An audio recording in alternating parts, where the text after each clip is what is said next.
सनातन वैदिक धर्म की, आर्य समाज, वेद की ज्योति, ओम का झंडा और उस झंडे को बुलंद करने वाले हमारे सभी आर्यजन, हमारी श्रद्धामयी पूज्या श्रद्धेया पद्मश्री बहन आचार्य सुकामा जी, उनको भी एक बार बहुत बहुत अभिनंदन है। हमारी मातृशक्ति का गौरव है, वह हमारी आर्य विदुषी हैं, महर्षि दयानंद के सपनों की उत्तराधिकारिणी हैं। हम सब ऋषियों के वंशधर हैं। मैं भौर में योग कराता हुआ ये वाक्य लगभग हर दिन बोलता हूं, हम भगवान के अंश हैं, ऋषियों के वंश हैं। अमृतस्य पुत्रः वयं पुत्रम अदितेर्यो विधर्ता। हम अमृत की संतानें हैं, हम ऋषिकाओं के वंशधर हैं, हम महर्षि दयानंद के सपनों के उत्तराधिकारी हैं, उनके सपनों को मूर्त रूप देने वाले उनकी वीर पराक्रमी संतानें हैं। और एक एक पल ऐसे ही देना जैसे कोई राजवंश में पैदा होता है दिए जाते हैं, तो ये हजारों वर्षों पुरानी चली आ रही इस राज परंपरा का, राजवंश का तो वंशधर है। और तेरा धर्म है कि अपने राज्य व्यवस्था का कोई यशस्वी बनाओ, उसको विस्तार दे। तो हम सब भगवान के बेटा बेटियां होने के नाते, भगवान की सब वीर अमर यशस्वी संतानें होने के नाते, ऋषियों के वंशधर होने के नाते मैं हर रोज एक बात और भी कहता हूं, हमारा जीवन कैसा हो, हमारे पूर्वज ऋषिकाओं जैसा। अपने ऋषियों के वंशधरों के रूप में हम अपने आप को हर पल गौरवान्वित महसूस करें कि मैं मात्र एक व्यक्ति नहीं हूं, मैं महर्षि दयानंद का शिष्य हूं, उनका अनुगामी हूं। और जो महर्षि दयानंद के सपने थे उनको मुझे पूरा करना है। इस संकल्प के साथ हम प्रणित रहते हुए हमें आगे बढ़ना है और यही सपने को लेकर के जिए, इसी सपने को लेकर के जिन्होंने जीवन को जिया और यहां से गए, लेकिन एक क्षण के लिए भी मैंने उनके जीवन में हताशा, निराशा, उदासी, मायूसी नहीं देखी। हमेशा वो कहते थे, महर्षि दयानंद ने सत्यार्थ प्रकाश में लिखा है, ईश्वर भक्त का जो लक्षण, ईश्वर भक्त कभी भी मृत्यु से भी भयभीत नहीं होता, पहाड़ के समान तो खाने पर भी कभी जीवन में विचलित नहीं होता। हमने उनको बड़े बड़े संघर्ष करते देखा, छोटे से गांव से, इस खाना खेड़ी से लेकर के और रोहतक से लेकर के कहां ओडिशा और कहां उन्होंने झंडे गाड़े अपने पुरुषार्थ के। मैं अखंड प्रचंड पुरुषार्थ का उपासक हूं और उस अखंड प्रचंड पुरुषार्थ के मूर्त रूप में थे तो चौधरी मित्र सेन जी थे, वो हमारी प्रेरणा थे। हमने गुरुकुलों में पढ़ते समय उनसे प्रेरणा ली। जब मैं गुरुकुल कालवा में पढ़ा करता था तब चौधरी साहब आया करते थे, तब हमारे गुरु जी कहा करते थे, ये बहुत बड़े व्यक्ति है, ये हमारे आर्य समाज के गौरव है, महर्षि दयानंद के सच्चे सिपाही हैं, पुरोधा है हमारे, ये योद्धा है हमारे। आज जब हम उनके जीवन को, उनके तपत्याग को, उनके पुरुषार्थ को, उनकी उदारता को स्मरण करते हैं, तब हमारा हृदय सहज कृतज्ञता से भरा था। जो बेटियां यहां पर गा रही थी, वो उनका यश ये मात्र कोई भजन नहीं था। आज ये बहुत ही गौरवशाली उपस्थिति, मैं अपने सन्मुख हजारों आर्यजनों को देख रहा हूं, खानाखेड़ी गांव से लेकर के आर्यजनों से लेकर के पूरे देश के 25 से ज्यादा गुरुकुलों को तो अपने सहयोग से हमारे श्रद्धेय, हमारे पिता तुल्य चौधरी मित्र सेन साहब ने सींचा था। एक बार उनके इस उदारता के लिए उनका अभिनंदन है कि हमारी गुरुकुलीय परंपरा को उन्होंने जीवित करता था। हमारे भाई रुद्र सेन जी वो गुरुकुल के परंपरा के हमारे पुरोधा है, वो भी गुरुकुल में पढ़े खुद। और ये हमारे पूज्य श्रद्धेय स्वामी चिदानंद जी महाराज, इनके पिताजी भी आर्य समाजी थे, ये भी मूलतः जड़े वही है। आर्य संस्कृति ये तो हमारी मूल संस्कृति है, समाज संस्कृति विश्ववारा, बाकी तो गुरु परंपराएं मतपंथ संप्रदाय है तो बात का विस्तार है। मूल जड़े तो हमारी सबकी वेदों में है। वेदो अखिलो धर्म मूलम के हम उपासक और ऐसी उस ऋषि संस्कृति के सम्माहक मेरे दायनी और हमारे सभी श्रद्धेय महापुरुष पूज्य स्वामी परमानंद जी महाराज जी, हमारे पूज्य स्वामी आर्य जी से लेकर के हमारे गुरुकुल झज्जर के पूज्य आचार्य श्री से लेकर के कितने दिव्य महापुरुष आप मंच के दाएं और आर्य विद्वान हैं, बाएं और है नीचे हमारे ओपी धनखड़ साहब से लेकर के हमारे जो है विप्लव जी, जो एक बहुत बड़े क्रांति धर्मा महापुरुष हैं, हमारे श्रद्धेय दिनेश जी से लेकर के कितने गौरवशाली महापुरुष है। एक बार जोरदार इनका अभिनंदन है, इनका राष्ट्र निर्माण में बहुत बड़ा योगदान है। बोले भारत माता की। राष्ट्र धर्म सर्वोपरि है, राष्ट्र हित सर्वोपरि है।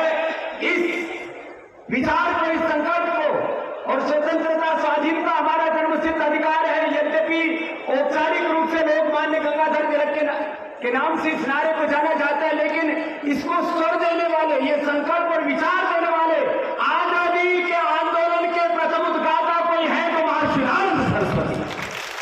और जब देश गुलामी की बेड़ियों में जकड़ा था, उस समय भी जिनका शासक था, उन मुगलों के खिलाफ सत्याग्रह प्रकाश का एक पूरा समुल्लास लिखने का साहस किसी महापुरुष ने किया तो महर्षि रामचंद्र सरस्वती। नहीं तो मुगलों के खिलाफ कोई बोल दे, एक वाक्य बोल दे, पूरा का पूरा चैप्टर लिख रहा हूं। जिन अंग्रेजों का शासन 150 से ज्यादा देशों में था, उनके खिलाफ पूरा चैप्टर लिख डाला था। चर्च का साम्राज्य, चर्च की तूती पूरी दुनिया में बोलती थी।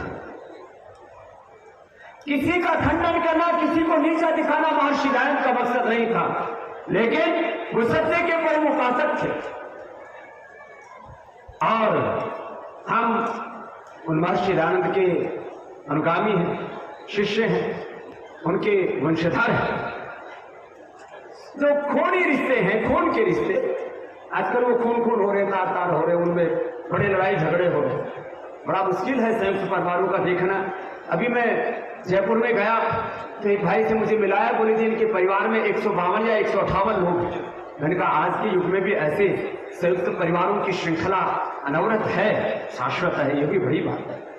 चौधरी मित्र सेन जी ने जो संस्कार दिए, हमारे बड़े भाई रुद्रसेन जी और बड़ी माता तो हमारी हैं परमेश्वरी देवी, छोटी माता सरोज, इन्होंने पूरे परिवार को एक सूत्र में बांधा हुआ, इसके लिए भी भाई का बहुत बहुत अभिनंदन है। सब भाई शक्तिशाली हैं, विवेकी हैं, सब पुरुषार्थी पराक्रमी हैं, अपने अपने क्षेत्रों में जिन्होंने बड़ी बड़ी उपलब्धियां हासिल की हैं, फिर भी एक परिवार में एकता के साथ, ये है एक पिता के संस्कारों की सच्ची विरासत। और चौधरी साहब तो खाली इस सिंधु परिवार को ही नहीं,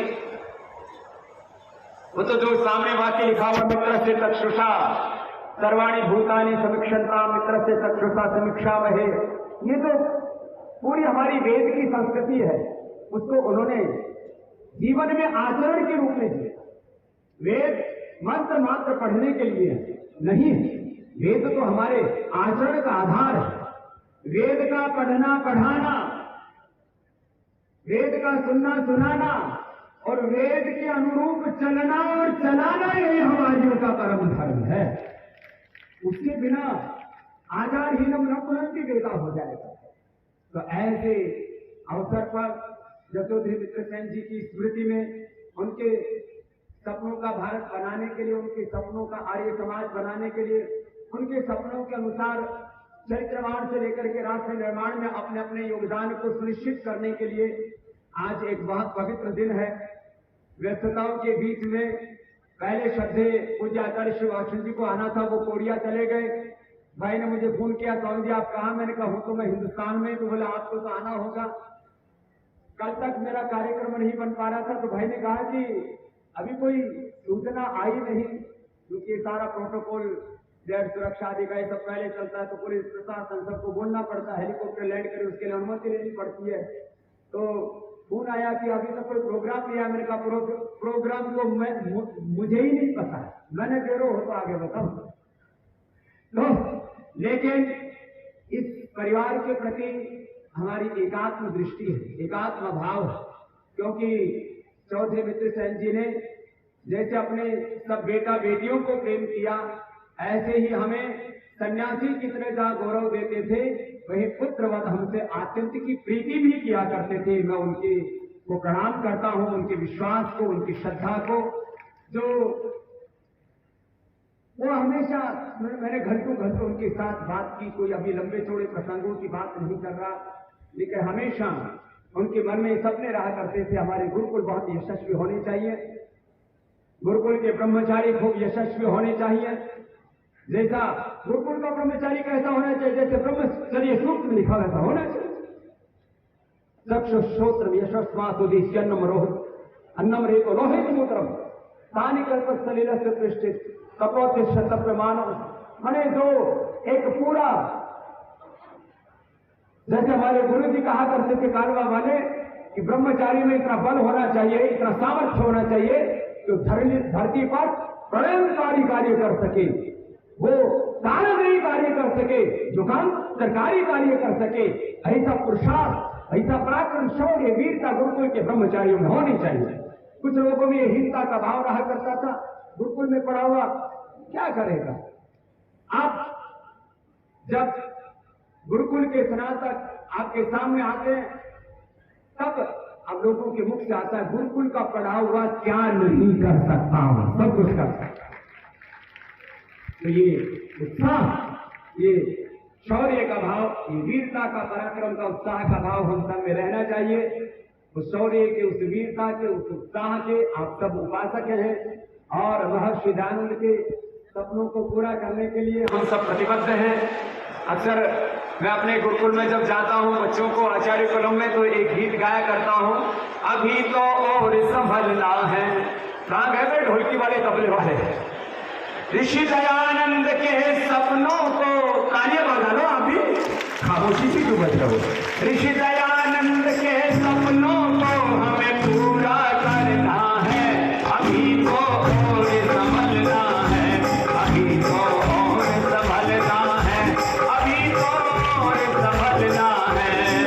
ऋषि दयानंद के सपनों को, स्वामी दयानंद के सपनों को हमें पूरा करना है, अभी तो और संभलना है, अभी तो और संभलना है, अभी तो और संभलना। हमारे श्रद्धेय पूजनीय सर संघ चालक जी का भी आगमन हो चुका है। बाकी आएंगे तो पूरा कर देंगे। बाकी ताली ठोकने में अपने को बहुत फायदा होता है, सिर्फ खूब बजानी चाहिए, अभी भी बजा लो। ताली बजाने से अपना उपचार हो जाता है, दूसरों का सत्कार हो जाता है। उस जोड़ने को भी भजन से पूरा करना पड़ेगा। आंधी वर्षा तूफानों में कभी नहीं बैठाए, आंधी वर्षा तूफानों में कभी नहीं बैठाए। हो जब हो संकट देश धर्म पर अपना फर्ज निभाए, जब हो संकट देश धर्म पर अपना फर्ज निभाए। ओ कान भले ही गाए, सतपथ से न डिगना है, अभी तो और संभलना है, अभी तो और संभलना है, अभी तो और संभलना है। ओ जमा हुआ मोहब्बतों से है छुड़ाना, ओ भूले भटके फिरे जहां में, ओ भूले भटके फिरे जहां में राह दिखाना है, अभी तो और संभलना है, अभी तो और संभलना है, अभी तो और संभलना है। ऋषि दयानंद के सपनों को, स्वामी दयानंद के सपनों को हमें पूरा करना है, अभी तो और संभलना है, अभी तो और संभलना है, अभी तो और संभलना। बोले महावीर दयानंद की, भारत माता की, जो चैन जी की।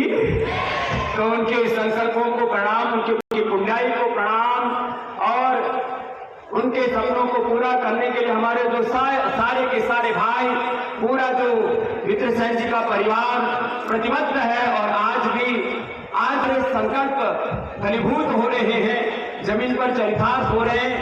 इनके इस पुरुषार्थ को प्रणाम। आप सबको पुनः एक बार मेरा हृदय से प्रणाम, क्योंकि मुझे अभी प्रस्थान करना था, इसलिए अच्छा हो गया। अभी जो है हमारे सरसंघ चालक जी आ गए तो वो इधर पीठिका पर बैठेंगे और हम तो चलते फिरते फकीर है, ऐसे अब और कहीं खाना जमाएंगे। धनखड़ साहब बहुत बहुत प्रणाम। सब महापुरुषों को जय हो, प्रणाम। और सब मेरे साथ एक बार बोलो। आजकल हमने ओम को ही उद्घोष बना रखा, अपना सब जगह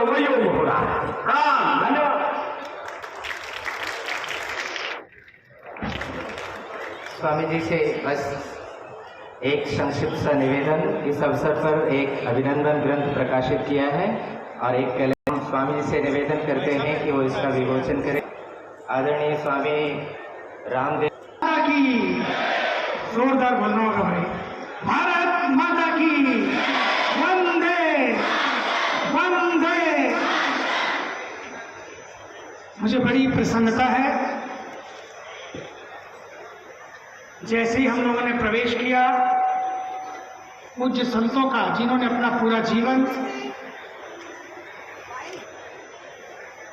वेद भगवान की सेवा में समर्पित किया है, और पूज्य संतों को प्रणाम करते हुए हमारे देश ही नहीं पूरे विश्व के योग ऋषि नहीं बल्कि युग ऋषि,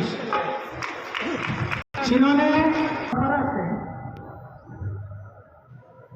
एक ऐसे महापुरुष जिन्होंने पूरे विश्व को जगाया, पूरे विश्व को एक दृष्टि दी, उस दृष्टि को लेकर गुरुकुल परंपरा में पुष्पित और पल्लवित होते हुए अपने जीवन की आहुति पूरे विश्व के लिए, विश्व के हित के लिए लगा दी। ऐसे पूज्य स्वामी रामदेव जी महाराज के लिए जोरदार तालियों से उनका अभिनंदन। और हमारे सामने विश्व हिंदू परिषद को, जिन्होंने उसके माध्यम से पूरा जीवन भारतीय संस्कृति के लिए समर्पित किया, हिंदू धर्म के लिए समर्पित किया, ऐसे हमारे माननीय श्री दिनेश जी, जोरदार तालियों से उनका अभिनंदन। और हमारी कन्या गुरुकुल रुड़की रोहतक की हमारी पद्मश्री आचार्य डॉक्टर सुकामा जी, उनके लिए भी जोरदार तालियों से अभिनंदन। और उनके परिवार की तरफ से हमारे बीच में बैठे हुए रुद्र जी, हमारे रुद्र सेन जी और उनका पूरा परिवार, उनका भी जोरदार तालियों से अभिनंदन। देखिए, वेद का एक बड़ा प्यारा मंत्र है जो सामने लिखा, मित्रस्य चक्षु समीक्षा महे। यही काम हमारे आदरणीय श्री मित्र सेन जी ने किया। दूर दूर तक मशहूर है श्री मित्र सेन जी का नाम, हमारी बच्चियां गा रही थी। लेकिन मुझे लगता है जिनका जो अपने लिए जीते हैं, समाज में दो तरह के लोग होते हैं, एक वो जो अपने लिए जीते हैं, एक वो जो सबके लिए जीते हैं। जो अपने लिए जीते हैं उनका मरण होता है, और जो समाज के लिए जीते हैं उनका स्मरण होता है। आज हम यहाँ पर उनका स्मरण कर रहे हैं। क्या मार सकेगी मौत उसे, औरों के लिए जो जीता है, क्या मार सकेगी मौत उसे, औरों के लिए जो जीता है, उसका हर आंसू रामायण प्रत्येक कर्म ही गीता है। और वेदों के मंत्रों को जिस तरह से उन्होंने जिया, और आज मैं समझता हूं किसी झरने की आज आवश्यकता है तो एक ही झरने की आज आवश्यकता है कि मित्रता का झरना सदैव हम सबके दिलों में बहता रहे। एक प्यारा सा गीत है, जोत से जोत जलाते चलो और प्रेम की गंगा बहाते चलो। लेकिन ये तभी वो संभव है जब हम सब के भीतर एक मित्रता का भाव हो। जब मित्रता होती है भीतर, तो फिर जो आज पूरे विश्व में एक आग लगी है, आज जो एक दूसरे पर अटैक हो रहे हैं, आज जो आक्रमण हो रहे हैं, ये उसी का परिणाम है कि लोगों ने धर्म के सही अर्थ को नहीं समझा। अटैक वही करते हैं जो धर्म की महिमा को नहीं समझते, जो धर्म के भाव को नहीं समझते हैं। तो मित्रता कैसी, अयम निजहा परोवेति गणना न कुचेतसा। ये मेरा, ये उनका, ये छोटे दिल की बात है। लेकिन हमारे देश के एक ऐसे महर्षि पूज्यपाद स्वामी दयानंद जी महाराज, ऐसे महर्षि जिन्होंने उस समय के झंझावातों में एक ऐसा प्रकाश दिया, सत्यार्थ प्रकाश के माध्यम से विश्व को एक ऐसा विचार दिया, एक ऐसी वाणी दी। आज उसी विचार और वाणी की पूरे विश्व को आवश्यकता है, क्योंकि वैदिक वाणी वैश्विक वाणी है, वैदिक वाणी वैश्विक वाणी।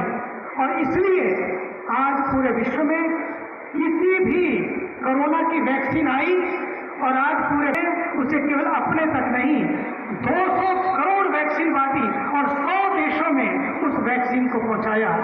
लेकिन कोरोना आया और चला गया। लेकिन ना जाने विचारों के अंदर जो संक्रमण छा जाता है, विचारों के अंदर जो भेदभाव, नफरत की दीवारें खड़ी हो जाती हैं, जाति पाति की खाइयां खड़ी हो रही हैं, उन सभी खाइयों को भरने के लिए, उन सभी दीवारों को तोड़ने के लिए यदि आज किसी वाणी की आवश्यकता है, वो महर्षि दयानंद जी द्वारा दिए गए उन विचारों और वाणी की आवश्यकता है। वो वैक्सीन बनी थी, उसका लाभ पहुंचा, लेकिन आज विचारों की वैक्सीन, वैदिक वैक्सीन, वैदिक वैक्सीन जो कहती है वसुधैव कुटुंबकम, जो कहती है आनो भद्रः प्रथमो यान्तु विश्वतः, let all the noble thoughts come from all directions. ये जो ऑलनेस है, ये जो सर्वे भवन्तु सुखिनः, ये सबकी बात है। सच मानिए, आज पूरे विश्व में अगर किसी चीज की आवश्यकता है तो मुझे तो लगता है इस ऑलनेस की, वननेस की, इंक्लूसिवनेस की, कोहेसिवनेस की आज आवश्यकता है। तो समाज इसी वाणी को लेकर इस दम पर भारत कह सकता है एक बात को, और वो बात है कि आज इस विश्व को महाभारत की आवश्यकता नहीं। महाभारत हुए और खत्म हो गया, और दूसरे महाभारतों की आवश्यकता नहीं। यदि ये विचारों की वैक्सीन, यदि ये वैदिक वाणी रहेगी तो पूरा भारत महान भारत की ओर आज प्रस्थान कर रहा है। और भारत अपने लिए नहीं जीता है, भारत विश्व के लिए जीता है। इसलिए आज मित्रता के चश्मे से, भारत के चश्मे से ये भारत मित्र स्तंभ यहाँ पर बना है। मुझे तो लगता है ये बहुत बड़ा योगदान है, भारत मित्र स्तंभ। आज ऐसे स्तंभ हर जगह खड़े करने की आवश्यकता है, क्योंकि यही मित्रता का चश्मा ही पूरे विश्व में एक नया दर्शन हो। मिलकर चलें, और साथ साथ चलें, और एक दूसरे का हाथ पकड़कर सबके लिए जिए, जहां सबका सम्मान, सबका सम्मान, सब है समान। यही है वैदिक संविधान और हमारे भारत का भी संविधान। आइए, भारत को भारत के चश्मे से देखने की आवश्यकता है। अंत में माता जी, क्योंकि मेरी भी ना संयोग की बात है, अभी हम मिले, बड़ी क्यूट है, बड़ी क्यूट, बहुत प्यारी है। उनका नाम भी परमेश्वरी देवी जी है। संयोग की बात है, जहां मैंने जन्म लिया, मेरी माँ का नाम भी परमेश्वरी देवी, आज मैंने पहली बार बताया है। देखिए, 12 साल जब होते पूरे तो कुंभ लगता है। जब वो कुंभ लगता है तो लोग चल कर जाते हैं हरिद्वार, प्रयागराज, नासिक और उज्जैन। आज एक ऐसा महापुरुष जिन्होंने अपना जीवन समाज के लिए दिया, वैदिक विचारों के लिए दिया, वैदिक संस्कृति के लिए दिया, आज 12 वर्ष पूर्ण हुए हैं, उस महापुरुष को प्रस्थान किए। आज वो कुंभ पर नहीं गए, आज कुंभ यहाँ चला आया है और यहाँ कुंभ मनाया जा रहा है। दृष्टि तो देखिए आप, 1928 में लोग कहते हैं कि लड़कियों को वेद नहीं पढ़ना चाहिए, लड़कियों को गायत्री मंत्र नहीं बोलना चाहिए, महिलाओं को वेद नहीं पढ़ना चाहिए। ये देखिए हमारे सामने एक उदाहरण है। उस जमाने में हमने देखा गौरी को, मैत्री को, गार्गी को, अपाला को, लोपामुद्रा को, लेकिन आज हमारे सामने हमारे देश की पद्मश्री और हमारी अटामा जी हमारे सामने हैं। ये है भारत का गौरव। कल अंतर्राष्ट्रीय, कल